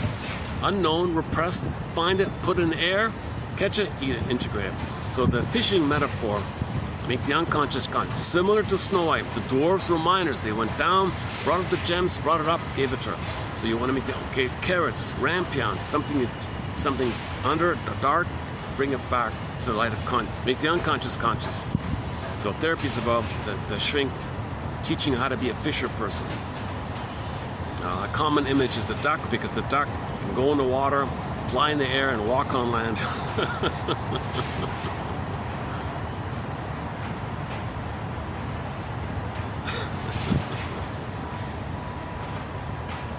and praise of the duck.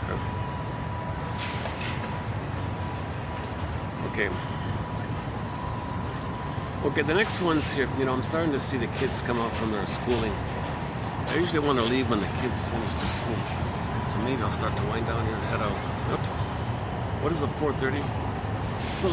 I still have an hour of light here. The caffeine's still in me, yeah. Look at that. Okay, the next few here below are some definitions from a dictionary. A dictionary of terms from a family therapy dictionary of terms. For example, in family therapy, they have a thing called the lost child. And the theory here is some parents ignore the child, he feels lost. What that might mean is unconsciously the parents wanted to be free. They wanted to be lost, hence free, escape. So this kid is ignored, hoping that he'll disappear. That's symbolic of the parents wanting to be free and on their own. But meanwhile, this lost kid, the scapegoated kid, was never loved or seen, so he doesn't know how to be. So he's the lost one or something, lonely and lost or something, but he's not really free. But it's symbolic. It's symbolic. The lost feeling of one of the kids in the family system being lost and confused. Who am I? I don't know, where do I belong? I don't know. Parents ignore me. They totally ignore me. I feel lost like that. It's symbolic. It's a symbolic fill-in for the fantasy. That child is playing the fantasy role that the parents wanted to be free. Okay? So that's the lost child. A lost child. A dysfunctional role in the family, also known as the loner. The lost child deals with family dysfunction by escaping. However, his or her leaving the family by escape often takes care of the family's need for separateness and autonomy. So the father wanted to be free, the wife wanted to be free, they're not free. You kid, be free, will you? Just go escape. Then we can think that you're playing our fantasy of freedom. We want you to act out our fantasy of freedom. And send us a postcard. Tell us where you are once in a while so I can fantasize I'm free. Don't ask anything. Just travel. Send us a postcard once in a while. Such a child may stay. Well, if it's a young child, he'll just stay in his room or something. If he grows up, he might move around a lot. Escape artist. Or move to another country or something. All right. Ghost family. Next one is ghost family. They use the phrase ghost family if there's a member of the family that's not around. That family's haunted by it. All right. Okay. Instead of try to move towards how questions. Questions beginning with the word how. Why questions are okay, but sometimes the how is a little better, right? So that's called the how rule. The assumption that the use of the word how to begin a question contributes to the development of a problem-solving orientation between the couple. So if the husband and wife are fighting, focus on how questions. Why questions often lead to an adversarial exchange. Why criticizing? Well, instead of saying, why are we doing this? Why are you saying this? Why are we fighting? Well, maybe start to shift to the how. How do our arguments begin? So instead of saying, why are you picking a fight with me? Why are you fighting with me? Why are we fighting? Why are we doing this? Why? Your fault. Well, shift to the how. Okay, look, let's step back here. How do these arguments begin? How do they begin? Like how? See, that opens things up more, right? When you step back and say, how do our arguments begin, rather than just accuse, rather than the critical sounding why. Oh, it's got one on humor here. Okay, I don't want to redo the whole humor topic, but so commonly it's the relief theory of humor. So humor is usually like a relief kind of thing. Tension, okay, something makes you feel you're thinking about something, worried about something. It's a benign violation of your expectations theory of humor. Something causing you to think, puzzle, unclear. Okay, knock knock, who's there? Thinking, what's going on here? Okay, you get the answer. Okay, things make sense. The joke makes sense. Safe, release. I'm going to think about it. The tension of the thinking, okay, released. So that's the humor mechanism. So there's a relief, right? We can all live like nomads. So there's a puzzling thing. What does he mean? What is he talking about? Okay, the answer, where I no mad at you, you no mad at me. Okay, now it makes sense. Okay, just a play on words, makes sense. Don't gotta think about it. All the energy and the tension, not too much, just a little tension. Thinking tension, got the answer, safe. Tension, click, safety, release. So the release, the laughter is the discharge of the tension that was set up in the first part of the joke. You get the answer, it feels safe. The mechanism of the release is the humor. So in the general terms, like that. Now, if your psychic structure is narcissism, you only feel tension release when you shame your soul and others play your soul and you play the aggressor. That's the perverse, that's why the humor is so dark like that. But a healthier humor is when you have the coins separated, and it's more growth and not at somebody's expense. Maybe there's a playfulness of learning and discovery. So just in general terms, humor, a disposition or state of mind that allows a person to relabel a situation and thus gain control over a situation in which the person previously had been caught, or B, reduce tension and thus restore a sense of commonality that was cut off by the tension.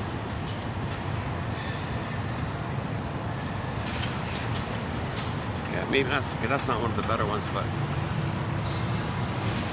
so in the superiority thing, that's a sense of control, safety, superior control, safety. Mother shame me, I don't want to know that. I shame myself, Faustian deal. Well, you play me, I shame you. I feel controlled. I'm the mother. The out of control passive me. You play me, out of control passive. I play the mother, so you feel safe playing the mother. It's a perverse Faustian deal called Schadenfreude. It's a sign of trauma. It's not healthy humor, it's dark humor, right? That kind of. The last one here is on limerence. Okay, let's not. I've talked a lot about limerence and spellbound puppy love already, so let's not do that one now.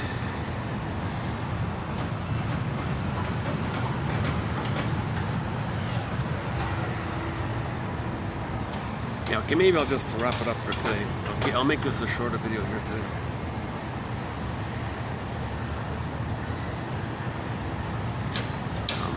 Yeah, yesterday I got lucky. I could use the smokers thing upstairs there. That was nice. Yeah, I got lucky yesterday. Today there's an event.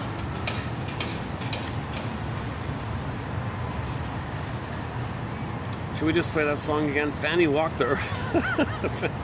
That's a that's a funny name for the band. So the band was called Fanny, and now they're in their 80s. Put out an album. Yeah, we walked the earth. Fanny walked the earth.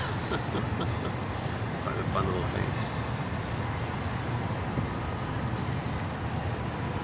You know, the lead singer, June, there are four ladies, right? The sisters and the two friends.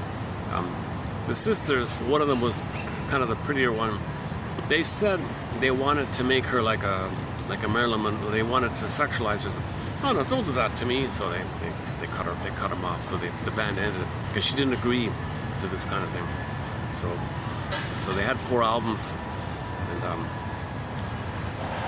and we played a song called check out on YouTube called All Mine. That's a nice song, All Mine. Well, we could play that one. Yeah, I played it already. All Mine by Fanny. And my favorite is the cover. They do a very good cover. And one of the sisters, June Millington, she sings the cover. As a teenager, she's only like 16 or something. She's singing a cover. One of the best covers of the song Ain't That Peculiar was on there. That's how I know them, from that cover. Ain't That Peculiar by Fanny. Check that one out. And All Mine by the sister. The sisters did it together. And then the band ended after 4 albums. Okay, nothing for 4 decades, basically. I think they maybe did some little solo work or something, I don't know. And then the band got together. The girls got together. Three of the 4 got together, and created a new band called Fanny Walked the Earth. And this is their first album. Called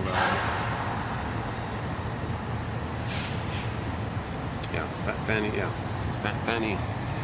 Walked the Earth, right? So I'll play the song. When the song ends, I'll hit the stop button. So any final thoughts here? You know, yesterday's mission was pretty good. If you didn't hear yesterday's video, I would say the mission, we can repeat it here. So your mission, submitted for your approval and consideration, if you didn't do it yesterday, would be to check out okay. I had a coffee cup yesterday. The coffee, there's a message on the lid of the coffee cup called the barista's wink. It was a very good one yesterday. So the message, the assignment was to adapt or vary or answer the question for yourself. Apply it to yourself. Listen, can I dig it up? Yeah, hey, hold on. Yeah, give me a second. Maybe I can get it.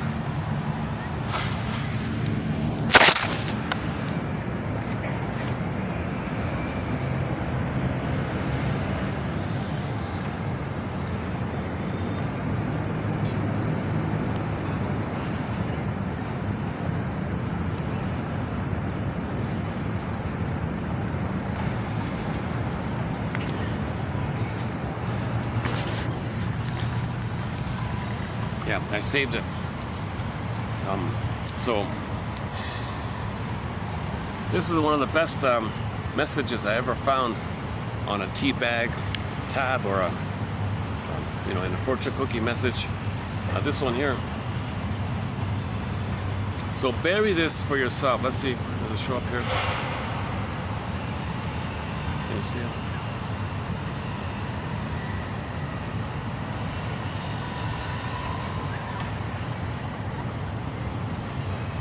Okay, I'm not sure if it's kind of cloudy the way I see it. Okay, it says here, rest in peace to all the hours I spent explaining myself to other people. Okay, so your mission was to, or the mission yesterday, and again today, if you didn't do it yesterday, is to vary this or adapt this or apply this to yourself or free associate with it. So just do like a fill in the blank. Rest in peace to all the time I fill in the blank. Okay, what comes up for you? Rest in peace to all the time I spent. Fill in the blank. What comes up for you? What's the first thing that popped up in the blank? Okay. Again, rest in peace to all the time I spent. Everyone's gonna have their own unique kind of answer like that. So that might be a good self-help exercise, right? So I discussed that. Yeah, that was part A of yesterday's mission. Part B. What was part B again? Was to check out the lyrics to Bruce Coburn's song "Call It Fill in the Blank." I prefer the live one, the original live one. About the plunder. That's the only song I know that gives you some summary of the plunder system. So I spent a lot of time on that yesterday. So if you did do yesterday's mission, what would be a good mission for today? Let's see.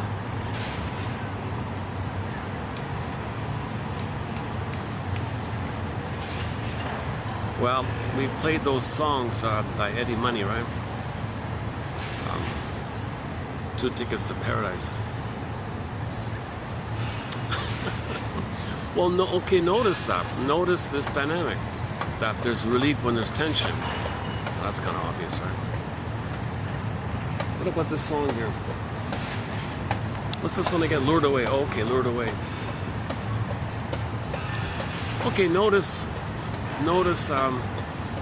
when you feel lured into a relationship and it's familiar, but it's painful, but you're lured. Oh, not again. You're lured, right?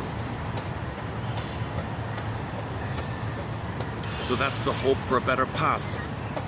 You're going to be attracted to somebody in the present who reminds you of the mother in the past who hurt you.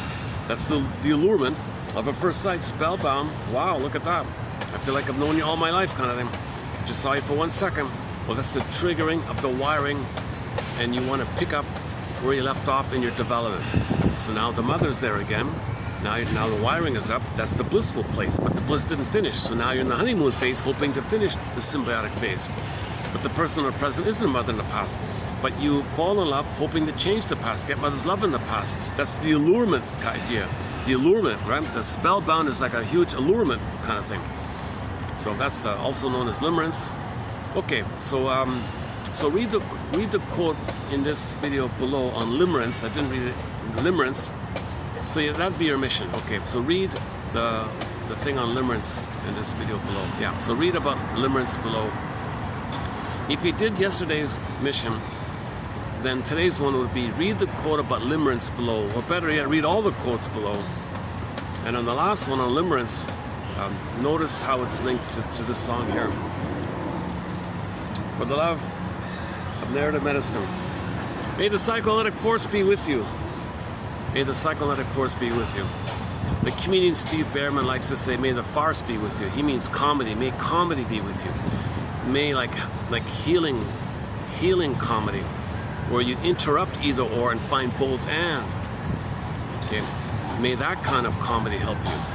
Okay, and then another common one is metaphors be with you. Metaphors often bridge unconscious to conscious. Sometimes the only way to link the unconscious to the conscious is via a metaphor. The metaphor refers to something invisible, but the metaphor is visible, but invisible is the metaphor holds the two. So metaphors be with you, and may therapy like humor be with you, and may the psychoanalytic force be with you, rain or shine. And another mission in the quotes below, the Masterson one, the excellent quotes by Masterson called mirroring interpretation of narcissistic vulnerability. So if you know someone who doesn't look, who feels afraid to focus on themselves, and they're very focused on other things, they don't really look at their side of things. Okay. So that's the interpretation. It's so you say to your friend, I notice you have a heart, it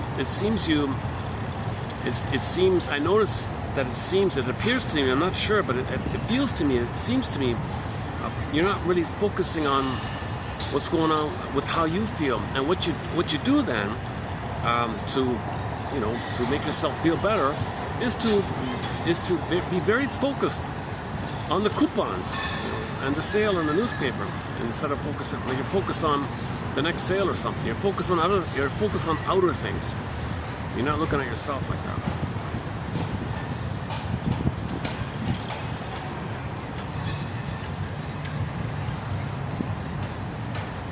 It's so painful for you to focus on yourself. What you do to soothe yourself is run for the cigarette. Something like that, right?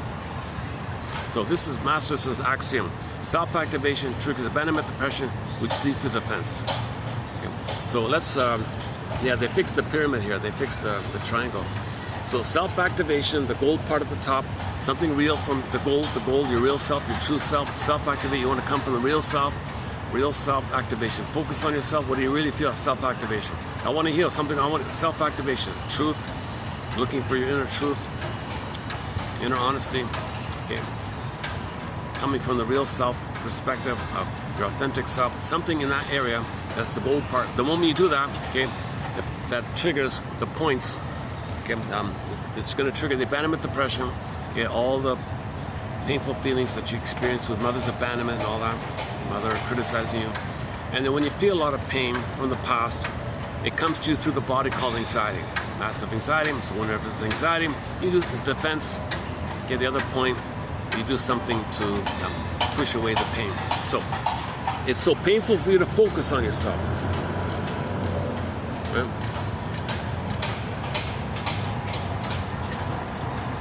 Okay, so to focus on yourself, okay, it's so painful. There's the pain, right? So focusing on yourself leads to all this pain, and to deal with the pain, you eat some cookies. Self-activation triggers abandonment depression, which leads to defense.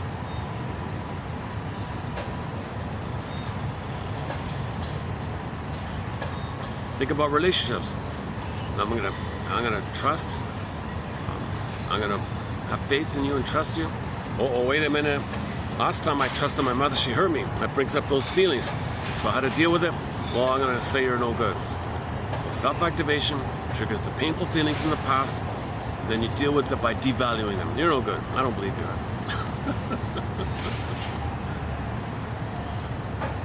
So in the Eddie Money song, he was trying to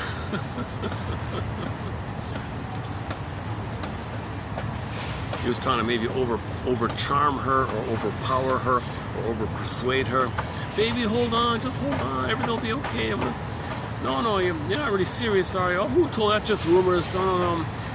Come on, just hold on. Well, everything will be okay. Deny the rumor, deny the gossip. Maybe hold on.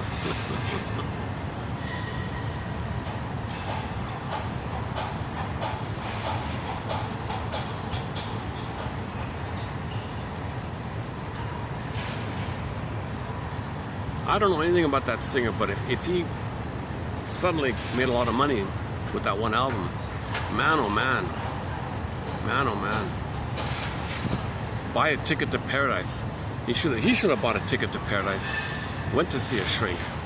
Psychoanalysis was in its heyday. Was in its heyday then, right? It was still very active, right? Psychoanalysis suffered a major attack in 1962, they said. That was a major turning point, 62, somebody said.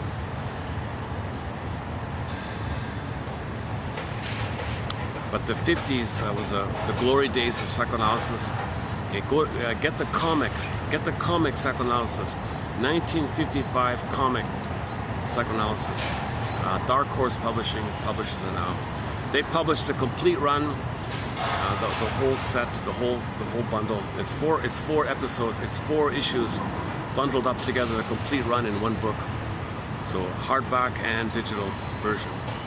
Just came out in the year 2000. Year 2000, 5 years ago. 5.5 years ago it came out. Almost 6 years ago. That's still the best, in my opinion, the best introduction to psychoanalysis is that comic, 1955. Excellent, amazing, excellent comic. And then read Masterson. All right, I'll see you in the next video. I'll see you in 3941. Metaphors be with you. May humor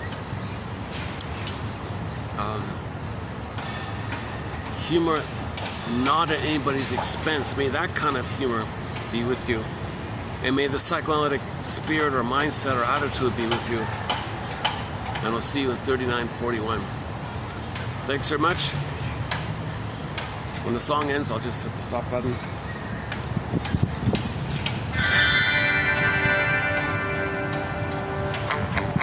I'm not starving, but I'm kinda hungry. My heart beats.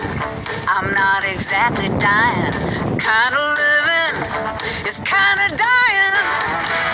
I don't feel like singing. I'm not flatlining. I still got a pulse. Not flying. Not good enough. Nothing's wrong. That ain't right. You don't hear me laughing. I'm in love. Life change is gonna put you through. Lured away. Story is the same. Being good is nothing new. This dim lighting, it's a black hole. I'm coming to. Time to fully wake up. I gotta burn. Don't wanna give it up.